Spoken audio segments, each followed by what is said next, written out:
All right, let's dive into this patient transport services driver interview prep. We've got all the resources here, and you're obviously aiming for more than just showing up. You want to impress them and show them you understand this vital role in healthcare. But interviews, well, they can be a bit tricky sometimes, right? They're looking for very specific skills and those questions. Sometimes it feels like they're speaking another language. And that's exactly where we come in today. We're going to decode what those interviewers are really asking, give you some examples that will hit the mark, and even throw in some curveball follow-up questions that they might ask so you're ready for anything. Plus, we're going to sprinkle in those golden nuggets from the career guide, the pros and cons, growth paths. We're going to give you the real deal. Oh, and have you heard of RoleCatcher's AI? It's like having a personalized coach, tweaking your answers and making sure that they resonate with this specific job. Are you ready to roll? Let's hit the road with this first question. You know, it's fascinating how interviewers can hide their true intentions. Behind these seemingly simple questions, take the classic. Describe your experience working as a patient transport services driver. Straightforward on the surface, but they are digging much deeper than that. Okay, so what's the hidden meaning then? What are they really trying to get at? Well, they're gauging the depth of your experience, not just a boring list of duties, but how well you grasp the nuances that make this role so unique. Now, remember how the career guide stresses patient care and safety? Keep those keywords in mind. Imagine, for example, that you're describing how you once transported an elderly patient who was terrified of hospitals. How did you ease their anxiety, and how did you ensure their comfort? That story, well, it reveals so much more about your empathy and your professionalism than any bullet point on your resume ever could. So it's all about showing and not just telling. Right. But the interview guide, it also warns about exaggerating experience. Yes, of course. Honesty is always key. You want to highlight any transferable skills you might have, even if your experience isn't a perfect match. And you should always brace yourself for those follow-up questions. They might dig a little deeper with something like, how did that experience equip you for the specific challenges of this role? You see, it's all about connecting the dots for them. That's smart. Okay, next question is this. How do you ensure the safety of patients during transport? This just screams procedures to me, right? Absolutely. They're trying to assess your knowledge of all the safety protocols. But you don't want to just rattle off the basics from the career guide, things like vehicle checks, securing patients, traffic laws. Take it up a notch. You could mention specific equipment. Imagine yourself saying something like, I always double-check wheelchair brakes even though it's on the checklist because I once encountered a faulty model. Being specific builds trust. Ooh, I like that. A little touch of real-world experience to show them you're not just reading from the manual. So what should we try to avoid here? I would avoid those vague answers like, I follow all the rules. Instead, try to showcase your proactive mindset. They might even ask you something like, what if a patient becomes agitated during transport? That's them testing your on-the-spot problem-solving skills, which is a very crucial skill in this field. That's a good point. Speaking of on the spot, this next question throws us right into the fire. What do you do if you encounter an emergency situation while transporting a patient? I can already feel the pressure. Well, it's completely natural to feel a little bit of heat with that one. They don't expect you to suddenly transform into a paramedic. They just want to see that you can stay cool-headed under pressure. Now, the career guide, it mentions basic life support skills. Let's think about a scenario. What if a patient starts having breathing difficulties while you're driving? You could say something like, I'd immediately pull over, assess the situation, and contact emergency services, and while I'm waiting, I'd utilize my CPR and first aid training. That shows them you're prepared and proactive, and that you're not just relying on 9/11, right? Action over panic. But the interview guide, it also warns about downplaying the seriousness of emergencies. Why is that so important? It reveals your judgment and how professional you are. They need to see that you fully grasped how serious the situation is and that you wouldn't hesitate to take charge. They might even ask, have you ever faced a similar situation, and how did you handle it? So be ready with a concise and impactful story. Okay, let's keep this momentum going. How do you handle difficult patients or situations? This is the people skills test. This one has to be all about empathy, right? Spot on. The career guide highlights empathy and communication as key skills, especially when interacting with patients and their families. Now think about scenarios where patients might be upset, confused, or even disoriented. Instead of just saying, I just try to calm them down, try painting a picture, you could say, I had a patient who was very anxious about leaving home. I listened to them, explained the process, and reassured them that I was there every step of the way, and my patients helped de-escalate the situation. Wow, that really paints a vivid picture of your ability to connect with people. And the interview guide warns against a lack of empathy. Why is that such a deal breaker for this job? Because this role demands genuine care. Patients are vulnerable. And a driver who lacks compassion, well, that's a liability. They might even ask you something like, how would you adapt your communication for a patient with dementia? You see, they're testing your understanding of diverse needs. That's an excellent point. Now, for a topic that's close to my heart, confidentiality. The question is, how do you handle confidential patient information? Seems like a very basic question, but I bet there's a deeper layer to it. Oh, absolutely. It's not just about knowing that the information is confidential. It's about truly living and breathing those ethics. The career guide, it emphasizes compliance with privacy laws. And interviewers, they want to see that you don't just know the rules, but that you champion them. Imagine saying something like this: I'm HIPAA trained, and I always ensure that all information is handled securely. I'm also mindful during conversations, never discussing sensitive details in public. Now, that definitely projects a strong image of trustworthiness. And the interview guide, it says to avoid vague answers. What's the reasoning behind that? Well, vague answers, they raise red flags. It makes them wonder about your awareness of the legal and ethical implications. Remember, this is a highly regulated field. They need to know that you're a rock, especially when it comes to patient privacy. And they might even ask you, what if you overheard a conversation about a patient's condition? They're trying to test your situational awareness and your commitment to confidentiality. Wow, that's a tough one. Before we jump to the next question, let's talk about RoleCatcher's AI for a minute. I feel like it's the perfect tool for fine-tuning these answers. Oh, it really is a game changer. Their AI-powered CV resume builder, it analyzes job descriptions and highlights the most relevant skills. And then, when you're practicing your answers, the AI gives you feedback on how well you're hitting those targets. It's like having a personalized coach who whispers, this is what they really want to hear. That's amazing. So it's not just about knowing the right answers. It's about tailoring them to each specific job.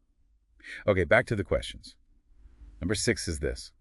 How do you prioritize patient transport services if you have multiple patients to transport at the same time?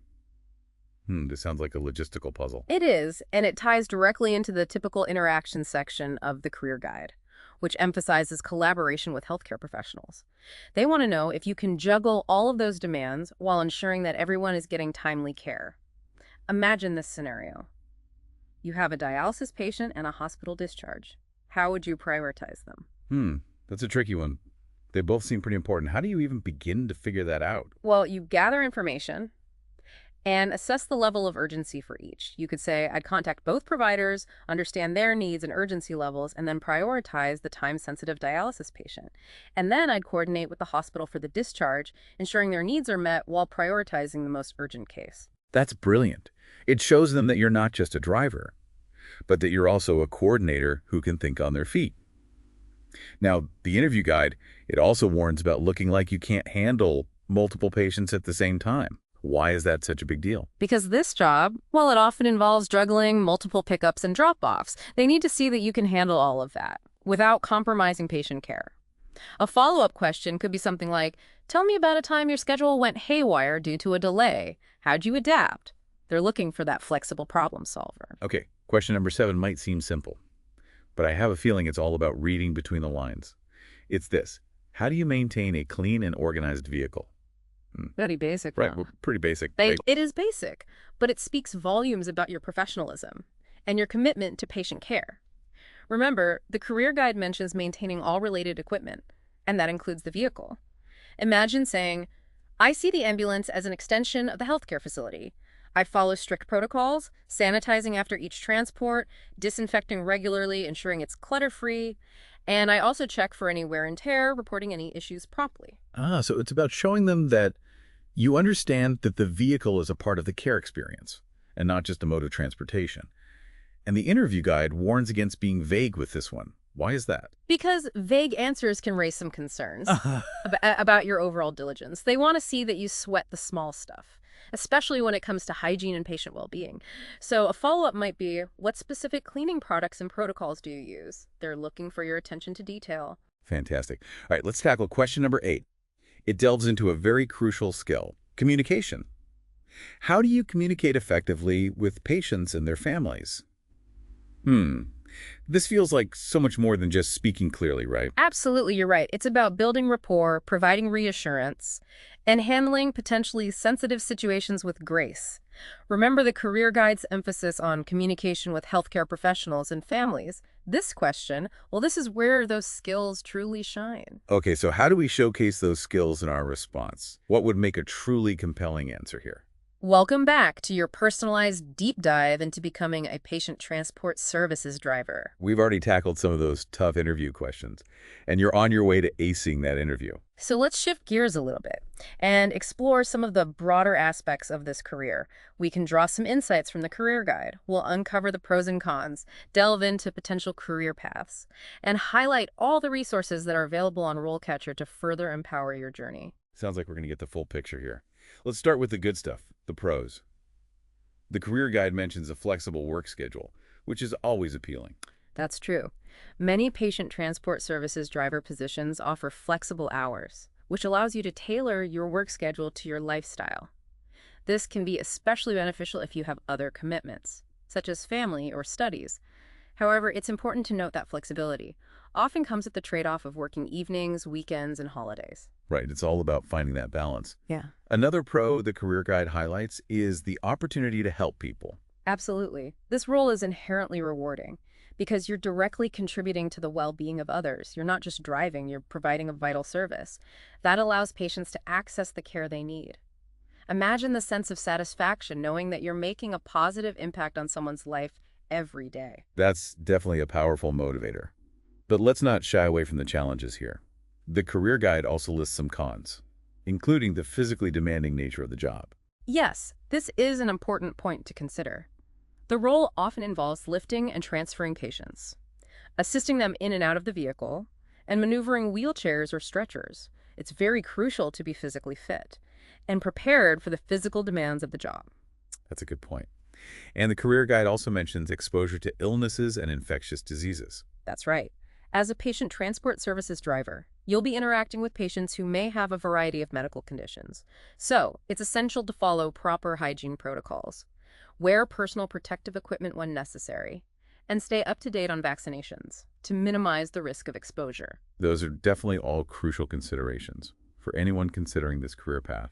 Now let's talk about the future. What kind of career advancement opportunities are there for patient transport services drivers? Well, the career guide outlines several exciting possibilities. For those who enjoy leadership roles, there's potential to advance to lead driver or supervisor positions, where you'd be overseeing a team of drivers, managing schedules, and ensuring the smooth operation of the transport service. So there's room to grow within the company. What about opportunities outside the company? The career guide also suggests that individuals with a passion for healthcare can pursue further education and training to become emergency medical technicians, EMTs, or even paramedics. These roles actually build upon the skills you've already acquired as a driver and allow you to provide more advanced medical care in emergency situations. That's amazing. It's like a stepping stone to a whole new career path. Exactly. And remember, RoleCatcher offers a wealth of resources to support your career development journey. Their Career Compass feature allows you to explore different career paths, identify skills gaps, and find relevant training and certification programs. It's like having a personalized career advisor right at your fingertips. That's a really valuable tool for anyone looking to advance their career. Now, before we jump back into those interview questions, let's talk about another helpful feature, RoleCatcher's AI. How can their AI help with career advancement? RoleCatcher's AI can be a game changer. In your career progression, remember their AI-powered CV resume builder we talked about. It doesn't just stop at tailoring your application for your current role. It can also analyze job descriptions for those future positions you're aiming for, like lead driver or even EMT, highlighting the skills you need to develop to get there. So it's like a sneak peek into the future of your career. Exactly. Yeah. And by understanding the required skills early on, you can proactively seek out relevant training or experiences to build up those areas. This demonstrates initiative and foresight to potential employers, making you a more competitive candidate for advancement opportunities. That's incredible. It's like having a personal career coach. Guiding you every step of the way. Okay, let's get back to those interview questions. Think back to what we discussed earlier about showcasing your ability to connect with patients and their families. Question number 8 really dives into that. It asks, how do you communicate effectively with patients and their families? Yeah, this one goes beyond just being a clear speaker. It's about showing you can build rapport, offer reassurance, and handle those sensitive situations with empathy and professionalism. Remember, the career guide emphasizes clear communication with both healthcare professionals and families. This question is your chance to demonstrate that skill in action. Okay, so what kind of response would really knock their socks off? Don't just say, I speak clearly. hmm Give them a real-world example. Imagine saying, I once had to explain a transport delay to a worried family. I made sure to introduce myself, explain everything in simple terms, and address any concerns they had patiently. I also gave them regular updates to ease their anxiety. I can see how that would make a world of difference, especially for families who are already stressed and worried. The interview guide warns against being vague here. Why is that so crucial? Because communication is the lifeblood of this role. Interviewers need to see that you're not just a driver, you're a compassionate professional who can connect with patients and their families, especially during tough times. They might even ask, how would you handle a situation where a family member is being overly demanding or disruptive? That's them testing your conflict resolution skills. Ah, that makes sense. Okay, let's shift gears to a topic that's essential in any transportation role: time management. Question number 9 asks, how do you ensure timely transportation of patients? I feel like this one is all about showcasing your organizational skills. You're absolutely right. Time is of the essence in healthcare, and they want to see that you understand that. The career guide mentions the possibility of irregular work hours, evenings, weekends, holidays. So interviewers are looking for someone who can handle the unpredictable nature of the job and still deliver on time. So how do we convince them that we're masters of time management? Instead of just saying, I'm always on time, give them a glimpse into your process. You could say, I meticulously plan my routes in advance, factoring in traffic and potential delays. I also build in buffer time between transports for unexpected situations, and I always stay in communication with dispatch and healthcare providers for any schedule changes. That response really showcases your proactive approach Yeah. and your ability to adapt on the fly. And the interview guide warns against showing a lack of understanding of the importance of timely transportation. Why is that such a red flag? Because it suggests you might not grasp the impact delays can have on patient care. Imagine a patient missing a crucial dialysis appointment, or a surgery being postponed because of late transportation. Those are serious consequences, and interviewers need to see that you take punctuality seriously. They might even follow up with, tell me about a time when you had to deal with a major traffic jam while transporting a patient. What did you do? Okay, let's face it, equipment malfunctions are a driver's worst nightmare. And that's exactly what question number 10 throws at us. How do you handle equipment malfunctions or failures during transportation? End quote. This feels like a real test of your ability to stay calm under pressure. It is, but it's also your opportunity to shine as a problem solver. Remember, the career guide mentions maintaining all related equipment. That means you need to be ready for anything, from a flat tire to a malfunctioning wheelchair lift. So how do we convince the interviewer that we can handle this type of crisis? Okay, so let's say, for example, the wheelchair lift suddenly stops working while you're transporting a patient who uses a wheelchair. You could say, my first priority is always the safety and well-being of the patient. I'd immediately pull over to a safe location, assess the situation, and contact dispatch to report the malfunction. Then I'd communicate with the patient and their family, explaining the situation and reassuring them that I'm taking all necessary steps to resolve it. That shows you're thinking clearly and taking charge, even in a stressful situation. What if the malfunction requires more than just a quick fix? Then you demonstrate your adaptability and your resourcefulness. You could add, depending on the situation, I'd either wait for assistance or arrange for alternative transportation, always ensuring the patient reaches their destination safely and as quickly as possible. That's a great way to show that you're not easily rattled and that you can think on your feet. The interview guide emphasizes the importance of avoiding vague answers here. Why is that so critical? Well, because a vague response, like, I'd call for help, that doesn't demonstrate initiative or problem-solving skills. Interviewers need to see that you can analyze the situation, make decisions, and take action. They might even follow up with, tell me about a time you faced a similar challenge and how you overcame it. All right, we've tackled some pretty intense scenarios. Now, let's shift our focus to a more personal aspect. You. The final question on our list asks, what are your strengths and weaknesses as a patient transport services driver? This one can feel a bit like walking a tightrope, right? It can be a little tricky. But it's a chance to show self-awareness and a commitment to growth. Remember, the career guide emphasizes qualities like compassion, communication, and problem solving. Those are great strengths to highlight. Okay, so how do we talk about our weaknesses without shooting ourselves in the foot? Honesty is key, but frame it positively. Instead of saying, I'm sometimes impatient, try, I'm passionate about providing timely service, which can sometimes make me impatient when faced with unexpected delays. However, I'm actively working on improving my patience by practicing mindfulness techniques. That's a brilliant way to turn a potential negative into a positive. It shows you're self-aware and proactive in addressing your areas for growth. And the interview guide suggests aligning your strengths with the job description. Why is that important? Well, it demonstrates that you've done your homework and that you understand the specific requirements of the role. For example, if the job description emphasizes communication skills, you could highlight your ability to connect with patients and their families. If it mentions physical strength, focus on your experience with lifting and transferring patients. All right, we've covered all 10 questions from the interview guide, and I feel like we've really cracked the code on what interviewers are looking for.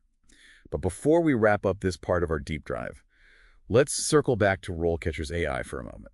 That's a fantastic idea. Remember, RoleCatcher's AI can be a game changer in your interview prep. It goes beyond just providing sample answers. It helps you tailor your responses to the specific job you're applying for. How does that work exactly? Well, their AI-powered CV resume builder, it analyzes the job description and highlights the skills that are most relevant. Then, when you're practicing your interview answers, the AI provides feedback on how well your responses align with the desired skills. It can even suggest improvements and help you refine your delivery. That's incredible. It's like having a personalized coach who knows exactly what the interviewers are looking for. Exactly. And the beauty of it is, you can practice as much as you need, getting feedback and refining your answers until you feel truly confident. This has been an amazing journey so far. We've decoded those tricky interview questions, explored the pros and cons of this career, and even uncovered some hidden gems in RoleCatcher's AI toolkit. But our deep dive isn't over yet. In the final part, we'll shift our focus to you, your well-being and long-term career prospects. We'll delve into self-care strategies, explore additional resources, and equip you with the tools to not just land the job, but thrive in this rewarding field. So stay tuned for part 3, where we'll wrap up this deep dive and send you off feeling confident, prepared, and ready to embark on your journey as a patient transport services driver. Welcome back to the final part of our Patient Transport Services Driver Deep Dive. We've prepped you for those tricky interview questions, explored the career landscape, and even unlocked the power of RoleCatcher's AI. But there's one crucial element we haven't really touched on yet. You're right. It's easy to get so caught up in the whole interview frenzy and forget that this is about more than just getting the job. It's about embarking on a career, and that means taking care of yourself along the way. Exactly. The career guide, it doesn't shy away from the demanding aspects of this role. The long hours, the potential for stressful situations, exposure to illness. It's a lot to handle. And self-care. Well, it's not a luxury. It's a necessity. So how can our listener, proactively protect their well-being in this kind of work? What are some practical strategies? Well, think of it as building a support system for yourself. Prioritize sleep. It's not just about rest, it's about mental sharpness, especially for those on-the-spot decisions you have to make. Healthy eating habits, well, those give you sustained energy for those long shifts. And don't underestimate the power of exercise. It's a great stress reliever, and it helps with the physical demands of the job. Right, like they say, you can't pour from an empty cup. And speaking of filling that cup, the career guide also emphasizes finding outlets outside of work. Absolutely. Hobbies, social connections, anything that truly recharges you. This job can be emotionally draining. So having those outlets helps you decompress and process those tough experiences. And remember what the guide says about the importance of empathy, not just for the patients, but for yourself as well. That's such a valuable point. It's okay to acknowledge when things are tough and to reach out for support. And speaking of support, let's remind our listener about all the resources that are available on RoleCatcher. We talked about their AI, but there's so much more. Oh, there's so much more. There's skill guides. Those are like a goldmine. They break down those essential competencies. Things like handling emergency communication systems, assisting patients with special needs, adhering to organizational guidelines. It's like a cheat sheet for excelling in this role. And what about those listeners who are thinking long-term and want to explore other career paths within the field? Well, RoleCatcher's related career section is perfect for that. It links to similar roles like taxi driver, parking valet, even an armored car driver. You can see how your skills might transfer and start building a broader career map.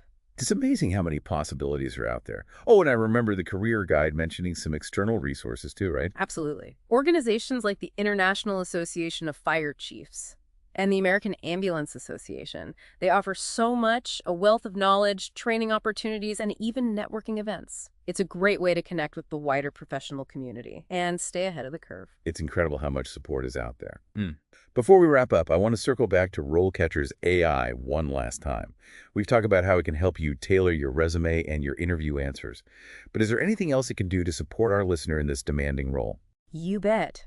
Remember their interview practice feature? It's not just about nailing the answers. It's about building confidence in handling those tough scenarios. You can role-play dealing with a difficult patient or even an equipment malfunction, get feedback from the AI, and refine your approach. So it's like a dress rehearsal for those high-pressure moments. Exactly. The more you practice, the more prepared and confident you'll feel. When those situations actually come up in real life, it's all about building that resilience, both mentally and emotionally. This has been an incredible deep dive. We've decoded all those tricky interview questions, mapped out some potential career paths, and even given you some self-care strategies. Remember, becoming a patient transport services driver is more than just a job. It's a chance to make a real difference in people's lives. And with all the knowledge you've gained, the resources you have at your fingertips, and a commitment to your own well-being, you're ready to embark on this rewarding journey. So go out there, ace that interview. And remember, you got this. We're cheering you on every step of the way. Thanks for joining us on the deep dive. We'll see you next time for another personalized exploration.